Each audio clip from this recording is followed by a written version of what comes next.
So the first thing I say to you is, there are, after the rights of Allah, in the passage of Surah Al-Isra, after the rights of Allah, whose rights? The parents. وَقَضَى رَبُّكَ أَلَّا تَعْبُدُوا إِلَّا إِيَّاهُ وَبِالْوَالِدَيْنِ إِحْسَانًا. And not even وَإِحْسَانًا بِالْوَالِدَيْنِ وَبِالْوَالِدَيْنِ إِحْسَانًا. This is actually, I won't go into the grammar, but this is amazing over here. Especially when it comes to your parents. You better be the best. Forget everyone else when it comes to your parents. Take extra caution when you deal with your parents. Because that will, not dealing with them properly, I'm being blunt with you guys because I don't want to flower this up. That is your one-way ticket to hell. You are messed up with your parents. It doesn't matter if you go to Hajj every year and, slaughter goats for the sake of Allah and give charity and, make qiyamah. None of that matters. If you're messed up with your parents, it's a straight ticket to hellfire. Watch it. It becomes easy for you to listen to your parents no matter how illogical and how irrational and how unfair, And you guys just, I don't know, I don't want to get angry at you guys because I don't know you. But I do want to say, God, the things you get angry about at your parents, it's pathetic.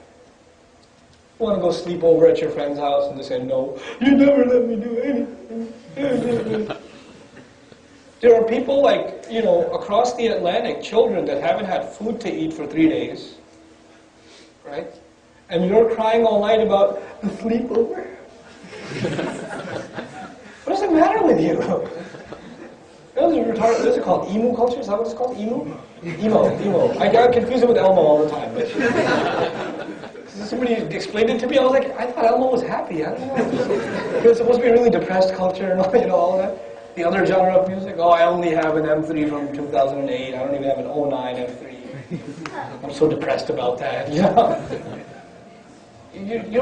get upset at your parents for such pathetic things.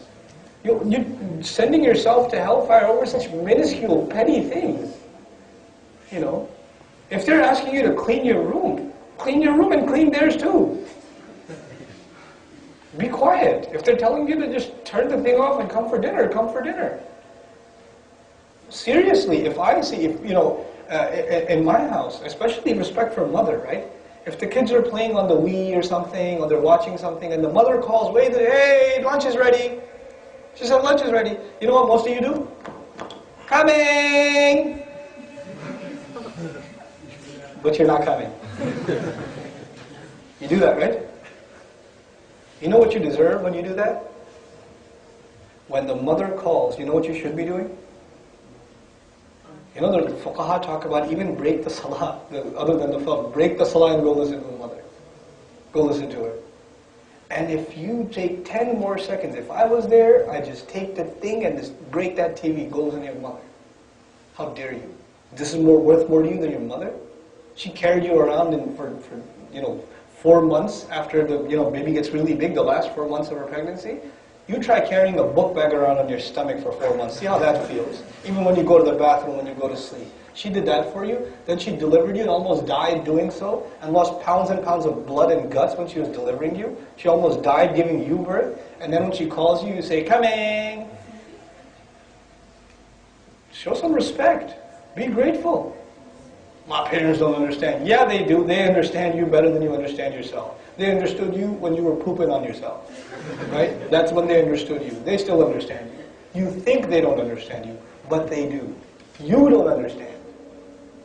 You say, oh, my parents have a funny accent. They don't even understand English. Actually, your parents are twice as smart. Because at least they can speak somewhat in English. You can't even speak a little in Urdu or Arabic or Turkish or... So they're twice as smart as you, because at least they can communicate in 2 languages. Right? So don't undermine your parents, don't underestimate them, show them respect, show them regard, not only for their sake, but for the religion's sake. This is a core teaching of our religion. And I tell you, whatever problems you think you have on the Day of Judgment, all of them will pale in comparison to this one. This one problem you have, it will pale. And when you don't have this, when you don't show respect to your parents, then there's a curse of Allah on you. When the curse of Allah is on you, the door to all those other sins opens up. Might as well dig your hole deeper. But when you take care of your parents, the du'as of your parents are with you. And when the du'as of your parents are with you, then you are saved from shamelessness. Then it becomes easy for you to wake up for Fajr. And it becomes easy for you to guard yourself from filthy language and to keep away from bad company because the du'a of your parents is with you. You know, this is very serious stuff. This will make or break your life. This will make or break your life. So take this advice, inshallah ta'ala, seriously. If you know, I know this is supposed to be a talk about New Year's or something. I couldn't care less. But you know, what I really sincerely advise you do, inshallah ta'ala, as a favor to yourself, more than anything else. When you go home, clean up the whole house. Clean up the whole house, vacuum the whole thing, and like, you know, make mom breakfast tomorrow in the morning, early. Massage your feet, take care of dad, listen to him yell and smile back. Don't talk back, smile back. But what do you think? You're a good son all of a sudden? That's it. That's it, nothing more. Just take it. It's okay, just take it. But go out of your way to do good for them. And you know what that will be? That will be your way of showing Allah, Ya Allah, I heard your ayat. I heard that there's still hope for me. And I'm hoping that this act of mine is a show that you will cleanse all of my sins away. That this will be my tawbah for you. And from now on, I will take care of my parents. And whenever your parents get mad at you, do more for them instead of doing less. Do more for them. When they're yelling at you, do more. Don't do less. Don't walk out of the house, I'm going to go play ball. I'm going to talk to my friends. Or they're yelling at you and you're texting. Your phone should be snapped in half if you're doing that. If your parents are talking to you and you're not paying attention. When your parents are on the phone, don't put the headphone on and you're playing the video game on the phone and talking to your mother at the same time. Don't do that. When you're talking to your mother, forget everyone, forget everything. Talking to your mother. Even if you're among your friends, you're at the restaurant, everybody's eating food, your mom calls, walk out, talk to her. Don't send her a voicemail. Show some respect.